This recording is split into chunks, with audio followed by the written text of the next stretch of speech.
अरविन्दं न पदारविन्दं मुखारविन्दं विनवेशयन्तं वटस्य पत्रस्य पुटे शयानं बालं मुकुन्दं मनसा स्मरामि।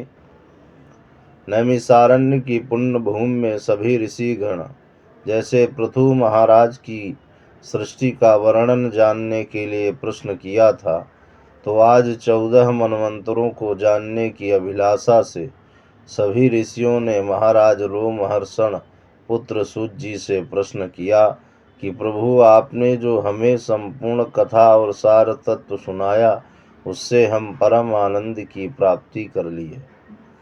अब हमें यह सृष्टि के प्रारंभिक जो 14 मनवंतर व्यतीत हुए, इनकी कथा और इनका विस्तृत वर्णन सुनने की हमारी अभिलाषा है, सो आप हमें सुनाने की कृपा करें। महाराज सूत जी कहते हैं कि हे विप्रों में श्रेष्ठ दैव योग्य ऋषियों, 14 मनवंतरों की कथा अगर मैं संपूर्ण 100 वर्षों में भी वर्णन करूं तो भी संपूर्ण नहीं होगी। इसलिए मैं आपको सभी मनवंतरों का सूक्ष्म और संक्षेप रूप से वर्णन करता हूँ, सो ध्यान पूर्वक आप लोग सुनो। जब 14 मनवंतर के मैं सबसे पहले नाम का वर्णन करता हूँ। प्रथम मनवंतर स्वयंभु मनु है, दूसरे सुरोचित हैं और तीसरे उत्तम नाम के हैं, और चौथे तामस हैं और पांचवें रैवत, छठे चाक्षुष तथा सातवें ववैश्य मनु कहलाते हैं। ववैश्य मनु ही वर्तमान कल्प में इस समय आरंभ है।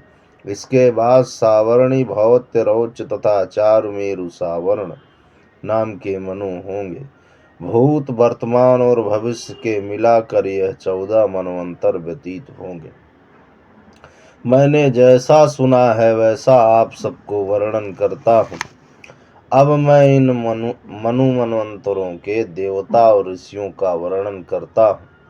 सबसे पहले स्वयंभु मनु जब आरंभ हुआ, उस समय 7 ऋषि रहे। उन 7 ऋषियों के नाम मैं बताता हूँ।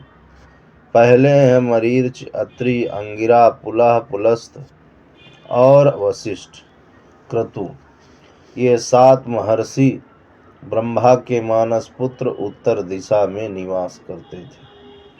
और स्वयंभु मनु के देवता अग्राधि, अग्निबाहु, मेध, मेधातिथि, वसु, ज्योतिष्मान, द्युतिमान, हव्य और सबल, ये इनके देवता रहे।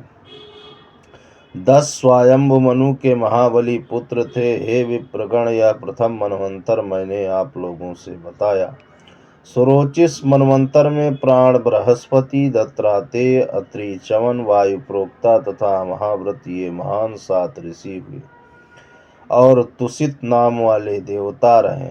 हविघ्न, सुकृति, ज्योति, आप, मूर्ति, प्रतीत, नभस्त, नाभ, ऊर्ज ये महात्मा सुरोचिस मनवंतर के पुत्र कहे गए, जो महान बलवान और पराक्रमी थे। यह द्वितीय मनवंतर का मैंने वर्णन किया। अब तीसरा मनवंतर बता रहा हूँ, सुनो। वशिष्ठ के 7 पुत्र वशिष्ठ तथा हिरण्यगर्भ तेजस्वी पुत्र ऊर्ज, यही उत्तम मनवंतर के ऋषि रहे। ईश, ऊर्ज, तनूर्ज, मधु, माधव, शुचि, शुक्र, सह, नभस्य और नभ, ये उत्तम मनु पराक्रमी पुत्र हुए। इस मनवंतर में भानु नाम वाले देवता रहे। इस प्रकार यह तीसरा मनवंतर मैंने आपको बताया। चौथा मनवंतर काव्य, पृथु, अग्नि, जहू, धाता, कपिवान और आगपिवान ये 7 समय पे उस समय के ऋषि रहे और सत्य नाम वाले देवता रहे। द्वितीय तपस, सुतपा, तपो, सुत, सनातन, तरोरीति, अकल्पा, तन्वी, धन्वी, परंतपा ये 10 मनु के पुत्र कहलाए। यह चौथे मनवंतर का वर्णन रहा। पांचवें मनवंतर जिसका नाम रैवत रहा, उसमें देवबाहु, यदुग्न, वेदशिरा, हिरण्य रोमा, पर्जन्य, सोमनंदन, ऊर्ध्वबाहु तथा अत्रि कुमार, सत्यनेत्र ये 7 ऋषि रहे।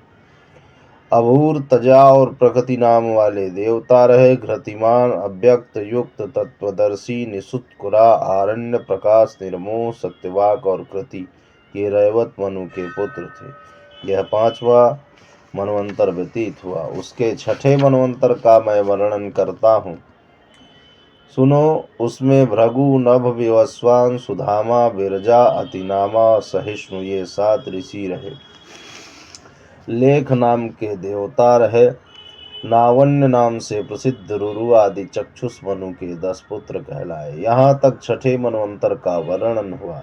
अब 7वें मनवंतर भवैश्य मनवंतर का वर्णन सुनो। अत्रि, वशिष्ठ, कश्यप, गौतम, भारद्वाज, विश्वामित्र, जमदग्नि ये इस मनवंतर के 7 ऋषि हैं, आकाश में विराजमान है।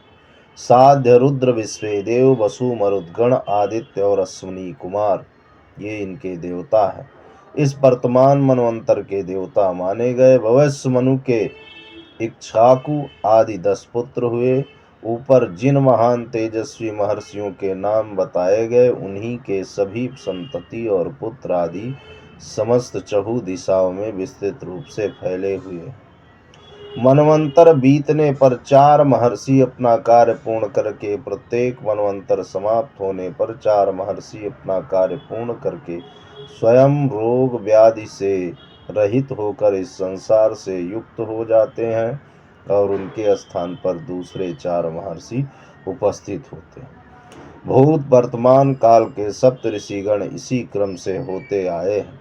सावर्णी मनवंतर में होने वाले 7 ऋषि जो होंगे, आगे परशुराम, व्यास, आत्रेय, भारद्वाज कुल में उत्पन्न द्रोण कुमार, अश्वत्थामा, गौतम वंशी, शरद्वाज, कौशिक ऋषि में उत्पन्न गाल्वक और कश्यप नंदन और वैरी, अवीरवान, समंत, रतिमान, वसु, अरिष्ट, अधृष्ट, बाजी और सुमति ये भविष्य में जो सावर्णी मनु आएगा उसके पुत्र कहलाएंगे।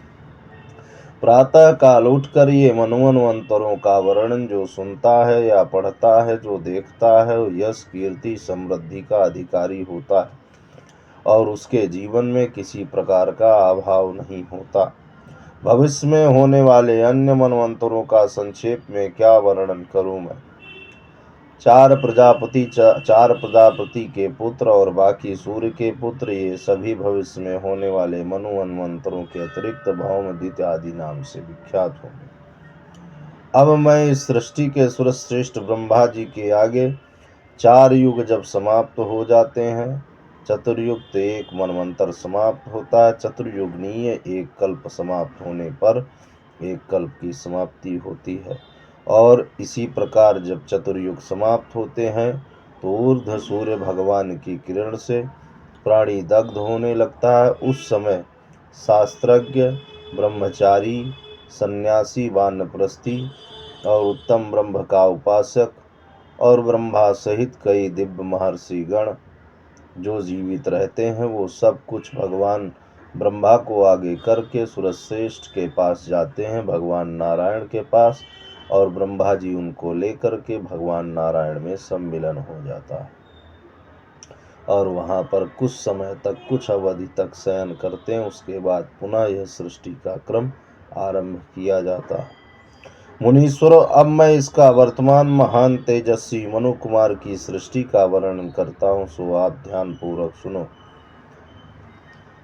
महर्षि कश्यप, उनकी भार्या दक्ष कन्या अदिति के गर्भ विवस्वान सूर्य का जन्म हुआ। विश्वकर्मा की पुत्री संज्ञा विवस्वान की पुत्री हुई। उनके गर्भ से सूर्य ने 3 संतानें उत्पन्न की, जिनमें एक कन्या, 2 पुत्र हुए। सबसे पहले प्रजापति श्राद्ध देव, जिन्हें विवस्वान मनु कहते हैं, उत्पन्न हुए थे। तत्पश्चात यम और यमुना नाम की ये जुड़वा संतान हुई। भगवान सूर्य के तेजस्वी रूप को देखकर संज्ञा उन्हें सह ना सकी और उसने अपने ही समान वर्ण वाली अपनी छाया प्रकट की। वह छाया संज्ञा अथवा सवर्णा नाम से विख्यात हुई और उसको भी संज्ञा के रूप में समझा गया। और एक बार भगवान सूर्य नारायण उसे संज्ञा समझकर उसके साथ सहवास किए और उसके संपूर्ण सहवास की विधि के संपन्न होने पर उसको एक ओजस्वी और तेजस्वी पुत्र प्राप्त हुआ। वह तेजस्वी पुत्र उत्पन्न किया। वह अपने बड़े भाई मनु के समान था, इसलिए सावर्ण मनु के नाम से वह प्रसिद्ध हुआ। छाया संज्ञा से दूसरा पुत्र जो प्राप्त हुआ, छाया संज्ञा से अर्थात संज्ञा की जो छाया थी, उससे जो पुत्र प्राप्त हुआ उसका नाम शनिश्चर हुआ। इस नाम से वह प्रसिद्ध हुआ। धर्मराज के पद पर प्रतिष्ठित यम हुए। उन्होंने समस्त प्रजा को धर्म से संतुष्ट किया। इस शुभ कर्म के कारण उन्हें पितरों का आधिपत्य और लोकपद का पाल प्राप्त हुआ। सावर्ण मनु प्रजापति हुए। आने वाले सावर्णी मनु के वे ही स्वामी होंगे और वे आज भी मेरुगिरी शिखर पर नित्य तपस्या करते हैं। उनके भाई शनिश्चर इस ब्रह्मांड में ग्रह की पदवी प्राप्त की। ये संपूर्ण मनवंतरों का वर्णन आप सब तक श्रवण किया। इस मनवंतर को जो सुनेगा उसके जीवन में कभी संतति की कमी नहीं होगी, उसकी वंश परंपरागत कभी समाप्त नहीं होगी और उत्तम धर्मनिष्ठ कर्मनिष्ठ ज्ञान और सम्मान के साथ जीवन व्यतीत करेगा और अंत में मोक्ष की गति में संसिद्ध रहेगा।